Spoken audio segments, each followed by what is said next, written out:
నేరాల నియంత్రణకే మోషంపూర్ గ్రామంలోని police community contract programme Kamareddy DSP Prakash, rural CS Srinivas, Ramareddy SA Sudhakar, Devunipalli SA Raju police సిబ్బంది ఆధ్వర్యంలో నిర్వహించారు.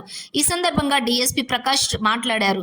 రామారెడ్డి మండలంలోని మోషంపూర్ గ్రామంలో పోలీస్ కమ్యూనిటీ కాంట్రాక్టు ప్రోగ్రాం నిర్వహించడం జరిగిందని తెలియజేశారు. ఇంటింటికి వెళ్లి వాహనాలు తనిఖీ చేశారని చెప్పారు.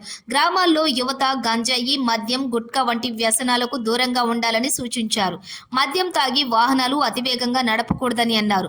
వీటితో కలిగే ప్రమాదాల కారణంగా ఎన్నో కుటుంబాలు రోడ్డున పడ్డాయన్నారు. డ్రంక్ అండ్ డ్రైవ్ లో దొరికితే జరిమానాతో పాటుగా జైలు శిక్ష ఉంటుందన్నారు. మైనర్లకు వాహనాలు ఇవ్వకూడదని అన్నారు. ఆడవారిపై వేధింపులకు గురి చేస్తే మహిళలు నిర్భయంగా పోలీస్ స్టేషన్లో ఫిర్యాదు చేయవచ్చని పేర్కొన్నారు. యువత చదువుపై శ్రద్ధ వహించాలన్నారు. తమ భవిష్యత్తు తమే సృష్టించుకొని ఉన్నత శిఖరాలను అధిరోహించాలన్నారు. చదువుకునే విద్యార్థులు గంజాయికి అలవాటు పడి జీవితాన్ని నాశనం చేసుకుంటున్నారని అన్నారు. వాహనాలు నడిపేవారు అన్ని ధృవీకరణ పత్రాలను వెంట ఉంచుకోవాలని సూచించారు. వాహనాలు నడిపేటప్పుడు హెల్మెట్ ధరించాలని తెలియజేశారు. మూఢనమ్మకాలను అసలు నమ్మవద్దని తెలిపారు. ఆన్లైన్ మోసాలపై స్పష్టంగా గ్రామ ప్రజలకు తెలిపారు. ఈ కార్యక్రమంలో గ్రామ సర్పంచ్ మంజులా కిషన్, ఎంపీటీసీ ఉమాదేవి, దత్తాత్రి, ఉప సర్పంచ్ గురుమూర్తి, సెక్రటరీ నరేష్, గ్రామ ప్రజలు పాల్గొన్నారు.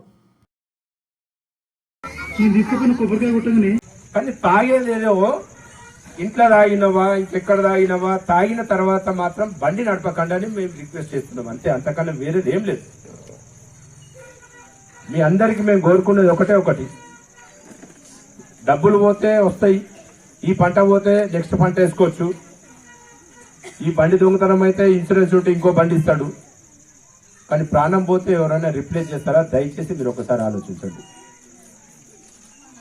అందుకే మేము డ్రంక్ అండ్ డ్రైవ్ ఎందుకు చేస్తున్నాము అని అంటే,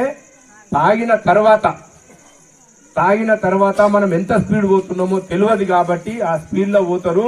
అందుకే తాగిన డ్రంక్ అండ్ డ్రైవ్ చేస్తే అలాంటి పరిస్థితులలో మళ్ళీ ఇలాంటి అవాంఛనీయ సంఘటనలు జరగకుండా అలా ఇల్లు అనాథ కాకుండా ఉండాలనే ఉద్దేశంతో మేము ఆ డ్రంక్ అండ్ డ్రైవ్ టెస్టులు చేస్తా ఉన్నాము. దయచేసి మిమ్మల్ని ఇబ్బంది పెట్టి మీ దగ్గర డబ్బులు గవర్నమెంట్ కు కట్టియాలనే ఉద్దేశం అయితే కాదు. ప్రాణాలు మంచిగా ఉంటే మీ కుటుంబం కూడా బాగుంటది అనేది చిన్న ఉద్దేశమే, అందులో వేరే రాద్ధాంతం ఏం లేదు. హెల్మెట్ గురించి వచ్చింది.